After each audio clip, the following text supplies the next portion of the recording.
నమస్కారం. వార్తలకు స్వాగతం. ముందుగా ముఖ్యాంశాలు. Nizamabad MP Arvind press meet, పలు అంశాలపై వివరణ.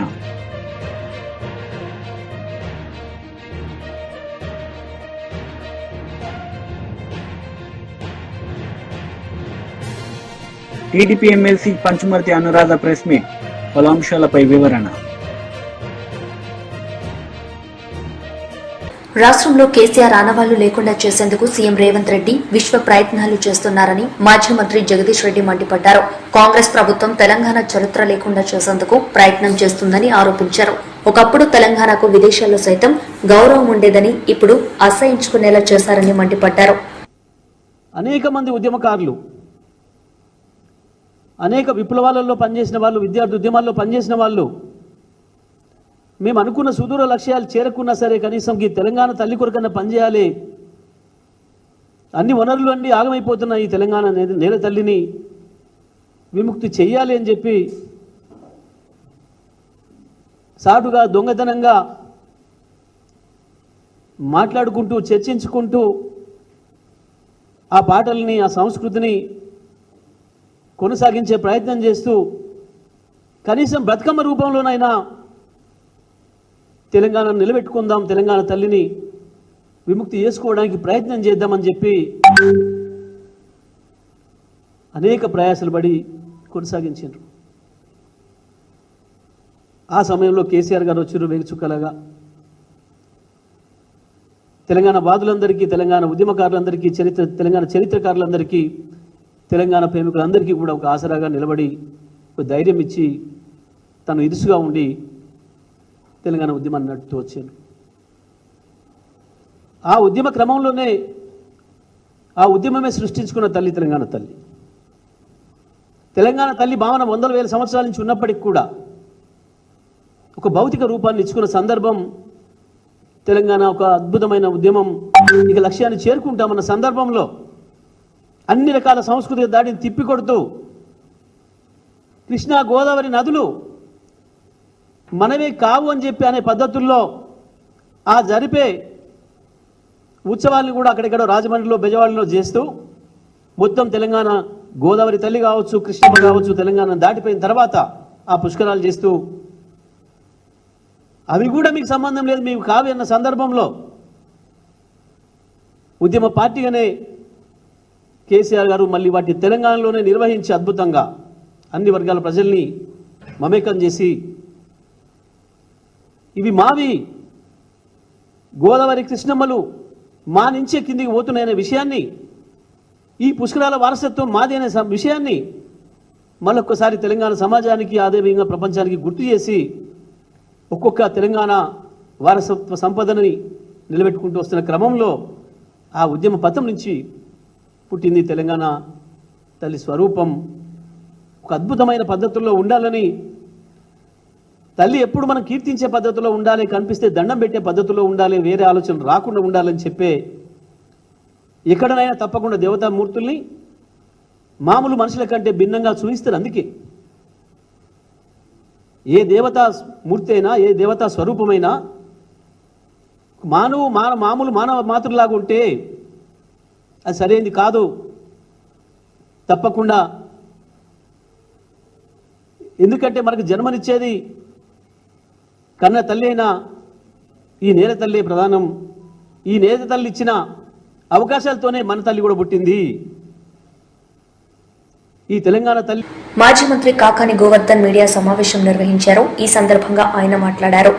పరిస్థితి పారదర్శకంగా జరిగినటువంటి యథార్థాలను వివరించేటువంటి పరిస్థితిలో ఈరోజు ఎల్లో మీడియా లేకపోవడం దురదృష్టకరం అనేటువంటి విషయం. కాబట్టి ఈరోజు చెప్పారు, వైఎస్ఆర్ కాంగ్రెస్ పార్టీ ప్రభుత్వం వల్ల కొన్ని చిక్కులు వచ్చాయి, దానివల్ల ఈరోజు మనం సమయానికి కొనుగోలు చేయలేకపోయామని చెప్పి. ఇదంతా చూస్తే ఏమనిపిస్తుందంటే ఆడలేక మధ్యలో ఓడనట్టుగా మీ వైఫల్యాలను కప్పిపుచ్చుకోవడానికి ఈరోజు మీరు మాట్లాడుతున్నారు. అధికారం ఎవరి చేతిలో ఉంది? ఈరోజు అధికారులు ఎవరి చేతిలో ఉన్నారు? అధికారం మీ చేతిలో ఉంటే, అధికారులు మీ కన్సర్న్లో ఉంటే, మీరు ఎవరు కావాలంటే వాళ్ళని జిల్లాకి జాయింట్ కలెక్టర్గా వేసుకుంటే, ఎవరు కావాలంటే వాళ్ళని కలెక్టర్లుగా వేసుకుంటే, ఎవరు కావాలన్నటువంటి అధికారాన్ని బదిలీ చేసి మీ ఇష్టారాజ్యంగా వేసుకుంటే, ఈరోజు దానికి సంబంధించినటువంటి తిరుగులేని అధికారాన్ని మీరు సంపాదించి ప్రజల దగ్గర వీటన్నిటిని పక్కన పెట్టి మీకు మద్దతు దక్కకపోవడానికి కారణం ఎవరు అంటే జగన్మోహన్ రెడ్డి గారు తీసుకున్నటువంటి నిర్ణయాలను మాట్లాడుతున్నామంటే జగన్మోహన్ రెడ్డి గారు తీసుకున్నటువంటి నిర్ణయాలు సరి అయినవి కాకపోయి ఉంటే ఈ 6 నెలలు ఏమి గాడిదలు కాస్తున్నారు మీరు? వాటి మీద సమీక్ష జరిపి వాటిని ఎందుకు మీరు సవరించలేకపోయారు? అంటే నిన్నటిదాకా ఏ నోటితో అయితే సక్రమంగా కొనుగోలు జరుగుతున్నాయని అన్నారో అవి సరిగ్గా జరగటం లేదని చెప్పి రైతులు మాట్లాడడం ఎప్పుడైతే మొదలైందో, రైతులు గళం విప్పారో, గందరగోళ పరిస్థితులకు దారితీసాయో, తప్పని పరిస్థితుల్లో, విధులేని పరిస్థితుల్లో ఆ తప్పు జగన్మోహన్ రెడ్డి గారి మీద నెట్టి మీరు ఏదో ఒక విధంగా బయటపడాలనేటువంటి ఆలోచన చేస్తే అంతకన్నా దుర్మార్గం మరొకటి ఉండదు. రైతులు మిమ్మల్ని క్షమించరు, మీ మాటలు నమ్మరు అని చెప్పి ఈ సందర్భంగా తెలియజేస్తున్నాను. చంద్రబాబు నాయుడు గారు చెప్తుంటాడు, నాకు 45 ఏళ్ల అనుభవం, నాకు ఐటీకి సంబంధించినటువంటిది. నీ 45 అనుభవం ఏమైంది? నీ ఐటీ ఏమైంది? నీ రియల్ టైం గవర్నెన్స్ ఏమైంది? డీప్ టెక్ ఏమైంది? కారణం ఏమిటంటే ఎవరికైతే రైతుల పట్ల చిత్తశుద్ధి ఉంది. జగన్మోహన్ రెడ్డి గారు అనేక సందర్భాల్లో సమీక్షలు నిర్వహించాడే. ఎక్కడన్నా రైతులకు సంబంధించినటువంటి ఇబ్బందులు ఉన్నాయనంటే ఆ ఇబ్బందులను అధిగమించేటువంటి ప్రయత్నం చేశాడే, చేసి రైతులకు అండగా నిలిచాడే.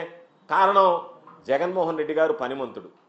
పని చేసినటువంటి ముఖ్యమంత్రి నాటి జగన్మోహన్ రెడ్డి గారు అయితే ప్రెస్ మీట్లో ముఖ్యమంత్రి ఈనాటి చంద్రబాబు నాయుడు ఏమీ పని చేయకుండానే ప్రెస్ మీట్లో ఆహా ఓహో బ్రహ్మాండంగా నేను పని చేస్తున్నానని చెప్పి తన భుజాన్ని తను తట్టుకునేటువంటి ముఖ్యమంత్రి గారు. ఆ రోజు ఏదన్నా చిన్న చిన్న విషయాలు వస్తే రైతులకు అన్ని విషయాల్లో, ఇన్పుట్ సబ్సిడీ దగ్గర నుంచి క్రాప్ ఇన్సూరెన్స్ దగ్గర నుంచి ప్రతి విషయంలో కూడా జగన్మోహన్ రెడ్డి గారు అండగా నిలిచాడు. ఈరోజు చంద్రబాబు నాయుడు గారు రైతులను ఏ విధంగా మోసం చేయాలా, వంచాలనేటువంటి ఆలోచన చేస్తున్నాడు తప్ప రైతాంగానికి అండగా నిలవాలనేటువంటి ఆలోచన చేసేటువంటి నేపథ్యం కనిపించడం లేదు. అదేవిధంగా ఎక్కడన్నా చిన్నపాటి సమస్యలు వచ్చినా, వర్షాలు వచ్చినా, వరదలు వచ్చినా రైతులకు సంబంధించి ప్రతి విషయంలో కూడా రైతులను ఆదుకోవాలనేటువంటి ఆలోచన చేసినటువంటి వ్యక్తి జగన్మోహన్ రెడ్డి గారు అయితే చంద్రబాబు నాయుడు గారి పరిపాలనలో రైతులు అధోగతి పాలయ్యేటువంటి పరిస్థితి, ప్రమాదం ఏర్పడింది. కాబట్టి ఈయన చెప్పాడు, నాదెళ్ల మనోహర్ గారు చెప్పారు, సినీ నటుడు పెట్టినటువంటి పార్టీ కదా, ఆ పార్టీలో ఉన్నాడు కదా, అందుకని మీరు ఎవరన్నా హాయ్ అని చెప్పి పంపిస్తే ఆ హాయ్ అని వచ్చిన వెంటనే రైతుల దగ్గర ధాన్యం కొనుగోలు చేస్తానన్నారు. ఒక హాయ్ కాదు మనోహర్ గారు, హాయ్ హాయ్ హాయ్ హాయ్ అని పెట్టుకుంటూ ఉంటారు తప్ప ఎక్కడ కూడా రైతులకు సంబంధించినటువంటి ధాన్యం కొనుగోలు చేసినటువంటి దాఖలాలు లేవు. కాబట్టే పాపం చివరికి రైతులు విధి లేక నష్టపోతూ రోడ్డెక్కి తమ ఆవేదనని వ్యక్తం చేసుకోవాల్సినటువంటి దురదృష్టకరమైనటువంటి పరిస్థితులు ఏర్పడ్డాయి. కాబట్టి ఈరోజు జగన్మోహన్ రెడ్డి గారి హయాంలో చేసినట్టుగా మీరు ఊరికే సొల్లు కబుర్లు చెప్పదు, జరగనటువంటి విషయాలు జరిగినట్టుగా మీరు ప్రజలకు చిత్రీకరించేటువంటి ప్రయత్నం చేయదు. జగన్మోహన్ రెడ్డి గారి హయాంలో ధాన్యం కొనుగోళ్లకు సంబంధించి అత్యంత పారదర్శకంగా జరిగిందనేటువంటిది ఈరోజు మేము చెప్పడం కాదు, తెలుగుదేశం పార్టీ సానుభూతి పరులైనటువంటి రైతులు కూడా జగన్మోహన్ రెడ్డి గారి హయాంలో గిట్టుబాటు ధర జరిగింది, జగన్మోహన్ రెడ్డి గారి విధానంలో ధాన్యం సేకరణ విధానాలు బాగున్నాయి అని చెప్పి మాట్లాడుకునేటువంటి పరిస్థితి ఏర్పడింది. ఎందుకంటే ఈరోజు ఎందుకు ఈ మాట చెప్తున్నామంటే జగన్మోహన్ రెడ్డి గారు ముఖ్యమంత్రిగా ఉన్నప్పుడు బస్తాకు సంబంధించినటువంటి ధాన్యానికి నిర్ధారించినటువంటి రేటు కన్నా కూడా అదనంగా 250 రూపాయలు అదనంగా వచ్చినటువంటి సందర్భాలు ఉన్నాయి. ఈరోజు మీ హయాంలో ధాన్యానికి సంబంధించినటువంటి గిట్టుబాటు ధర ఎంత తగ్గిపోయిందంటే పాపం రైతుల కష్టాన్ని మధ్యవర్తులు దళారులు కలిసి ఈరోజు భోంచేస్తున్నారు తప్ప ఆ రైతు 6 కాలం శ్రమించినటువంటి అన్నదాతకి ఈరోజు కనీసం ఖర్చులు కూడా వచ్చేటువంటి పరిస్థితులు లేకుండా మీరు హృదయ విదారకంగా వాళ్ళ పరిస్థితి తయారవుతుంటే మీరు ఏమాత్రం కూడా హృదయం లేనటువంటి వ్యక్తుల్లాగా ఈరోజు ప్రవర్తిస్తూ దాన్ని ఇతరుల మీదకి ఆ నెపం నెట్టడానికి ప్రయత్నం చేస్తే మిమ్మల్ని ఈ రాష్ట్ర రైతాంగం క్షమించదు అనేటువంటి విషయాన్ని ఈ సందర్భంగా తెలియజేస్తున్నాను. ఎందుకంటే మీరు ఒకసారి చూసుకుంటే లోపాలన్నీ మీ దగ్గర ఉన్నాయి. దాన్ని జగన్మోహన్ రెడ్డి గారి మీద చెప్తాడు, ఒకరోజు చంద్రబాబు నాయుడు గారు అధికారుల మీద సీరియస్ అయినాడు అని అంటారు. అంటే లోపం మీ దగ్గర ఉంటే మీరు కొనలేక కొనకూడదు అనుకుని దానికి సంబంధించినటువంటి చెల్లింపులు చేయలేము, చేయకూడదు అనేటువంటి ఆలోచనతో మీ ప్రియారిటీస్ వేరున్నాయి. మీ ప్రియారిటీస్ ఏంది? నీ స్వార్థ ప్రయోజనం. ఏదన్నా ఉంటే రాజధాని అమరావతిని అభివృద్ధి చేసుకోవాలా, 15,000 కోట్లు 16,000 కోట్లు అక్కడ పెట్టుకోవాలి, ఇంకొక 15,000 కోట్ల రూపాయలు తీసుకొచ్చి అక్కడ అభివృద్ధి చేసుకోవాలా, దాని చుట్టూ ఉన్నటువంటి నా రియల్ ఎస్టేట్ రంగం బ్రహ్మాండంగా ఉండాలా, దాని ద్వారా నేను సొంతంగా డబ్బులు సంపాదించుకోవాలనేటువంటి ఆలోచన తప్ప రైతుల సంక్షేమాన్ని గురించి కానీ రైతుల అభ్యున్నతిని గురించి కానీ చంద్రబాబు నాయుడు ఏ రోజు పట్టించుకున్నటువంటి దాఖలాలు లేవు. ఈ రోజు కూడా చంద్రబాబు నాయుడు అదే విధంగా ప్రవర్తించేటువంటి పరిస్థితి ఏర్పడింది. మీరు ఉద్యోగుల గురించి ఎందుకు మాట్లాడతారు? మీకు చిత్తశుద్ధి లేనప్పుడు ఉద్యోగులకు చిత్తశుద్ధి ఉండాలని చెప్పి ఎందుకు కోరుకుంటారు? యథారాజా తదా ఉద్యోగి అన్నట్టుగా ప్రభుత్వం తీసుకునేటువంటి నిర్ణయాలు ఏ విధంగా ఉంటాయో, ప్రభుత్వం యొక్క ఆలోచన విధానం ఏ విధంగా ఉంటుందో దాని ప్రకారం ఉద్యోగులు పనిచేస్తారు తప్ప మీకు భిన్నంగా ఉద్యోగులు పనిచేయరు. ఒకవేళ మీకు భిన్నంగా ఉద్యోగులు పనిచేసినా మిమ్మల్ని వాళ్ళు అక్కడ పని చేయించేటువంటి పరిస్థితి మీకు ఉంటుంది. టీడీపీ ఎమ్మెల్సీ పనుచు మారుతి అనురాధ మీడియా సమావేశం నిర్వహించారు. ఈ సందర్భంగా ఆమె మాట్లాడారు. భూములు వదిలిపెట్ల, అటవీ శాఖకు సంబంధించిన భూములు వదిలిపెట్ల, ఇరిగేషన్ శాఖకు సంబంధించిన భూములు వదిలిపెట్ల. ఏ భూములు కూడా వదిలిపెట్టకుండా గ్రామాల్లో కూడా మరి ప్రతి గ్రామంలో కూడా ల్యాండ్ మాఫియా చేయటం జరిగింది. ఈ ల్యాండ్ మాఫియాకి హెడ్ జగన్మోహన్ రెడ్డి అయితే సమన్వయకర్తలు ఉత్తరాంధ్రకి సంబంధించి ఎస్వి సుబ్బారెడ్డి, విజయసాయి రెడ్డి, రాయలసీమకు సంబంధించి పెద్దిరెడ్డి రామచంద్రారెడ్డి, మిథున్ రెడ్డి. ఇక్కడ మొత్తం సమన్వయకర్తగా ఇక్కడ అమరావతి కోస్తా జిల్లాలో ఈ సమన్వయకర్త, ఈ ల్యాండ్ మాఫియా సమన్వయకర్త ఎవరు అంటే సజ్జల రామకృష్ణారెడ్డి. వీళ్ళ ఆధీనంలో ఈ ప్రాంతాలందరినీ ఉంచుకొని ల్యాండ్ మాఫియాకి తెగబడ్డారు. వీళ్ళకి అదనంగా మంత్రులందరూ పరిపాలన చేయాల్సింది పోయి వాళ్ళకిచ్చిన శాఖల్లో మరి నాలెడ్జ్ ఎక్వైర్ చేసుకొని ప్రజలకి తోడ్పాటు చేయాల్సింది పోయి మంత్రులందరూ కూడా భూ కబ్జాలు చేయటం జరిగింది. ఎంత దారుణం అంటే కాకినాడ పోర్టులో తో సహా కబ్జా చేసి 4,000 ఎకరాలు 12 కోట్లకి రాయించేసుకొని మరి భూ కబ్జా చేసేయటం జరిగింది. అలాగే పెద్దిరెడ్డి రామచంద్రారెడ్డి, మిథున్ రెడ్డి రాజాలపల్లిలో మరి దాదాపు 1000 ఎకరాలు జమీందారు భూముల్ని కూడా కాజేశారు.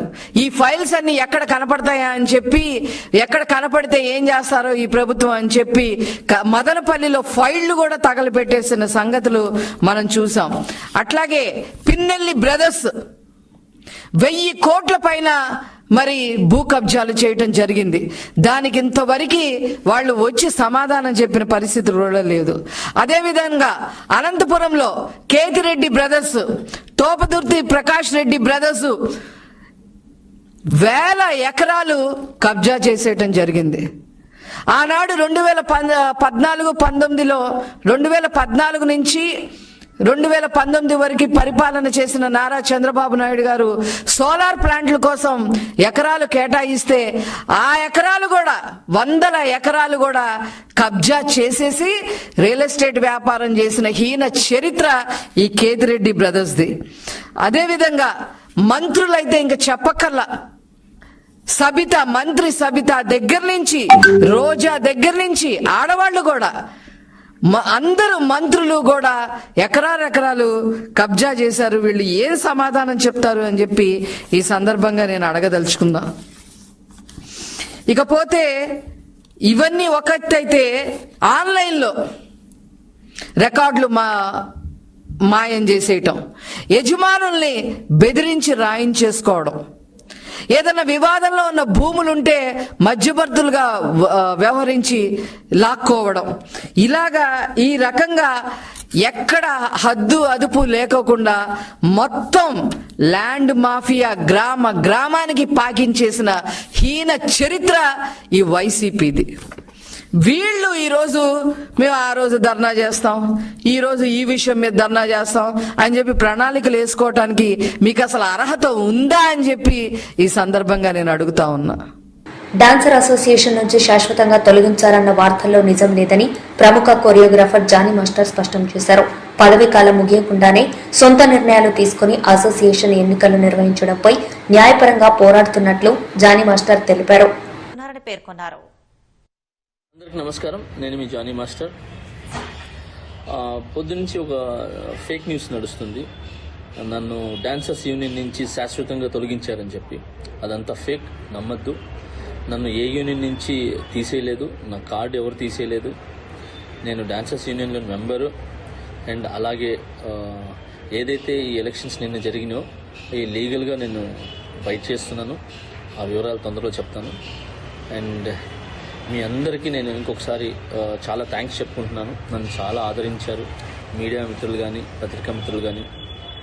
సో కొన్ని ఛానల్స్ మాత్రమే ఇది అవతల మనసులు బాధ పెట్టేలాగా, అంటే తెలుసుకోకుండా న్యూస్ ఉన్నది లేనిది పెట్టేస్తున్నారు.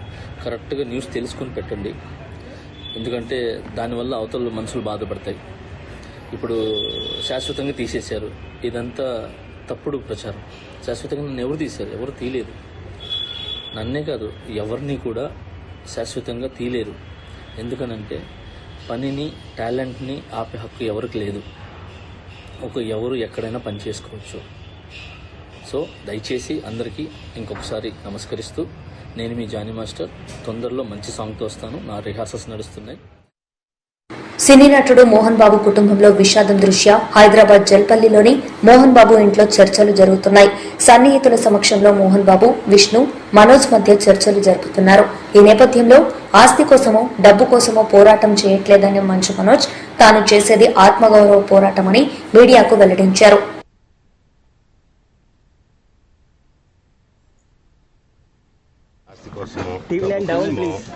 ఈ పోరాటం చేయట్లేదు. ఎందుకంటే ఈ పోరాటం కూడా కాదు, ఇది ఆత్మగౌరవానికి సంబంధించి, నా భార్య పిల్లల సేఫ్టీకి సంబంధించి. ఇది నాతో ఒక మగాడిగా నాతో డైరెక్ట్గా వచ్చి నాతో ఏం చేసిన పోరాటం.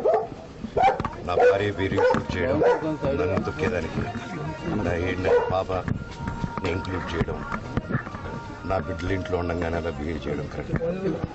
ఈరోజు పోలీస్ దగ్గరికి నేను వెళ్ళి ప్రొటెక్షన్ అడిగాను.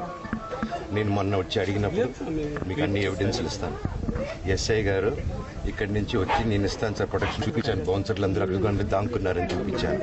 అది కొంచెం చూసి ఓకే సార్ మీరు ధైర్యంగా ఉండండి, మేము ఎక్కడికి వెళ్ళట్లేదని చెప్పి మాట్లాడి పారిపోయారు. ఇప్పుడు కానిస్టేబుల్స్ వచ్చి అందరూ నా మనుషులందరినీ భయపించి ఇప్పుడు వాళ్ళ పేర్లు తీసుకొని. నిజామాబాద్ ఎంపీ ధర్మపురి అరవింద్ మీడియా సమావేశం నిర్వహించారు. ఈ సందర్భంగా ఆయన మాట్లాడారు. వార్తలు ముగించే ముందు ముఖ్యాంశాలు మరోసారి. Nizamabad MP Arvind press meet, పలు అంశాలపై వివరణ.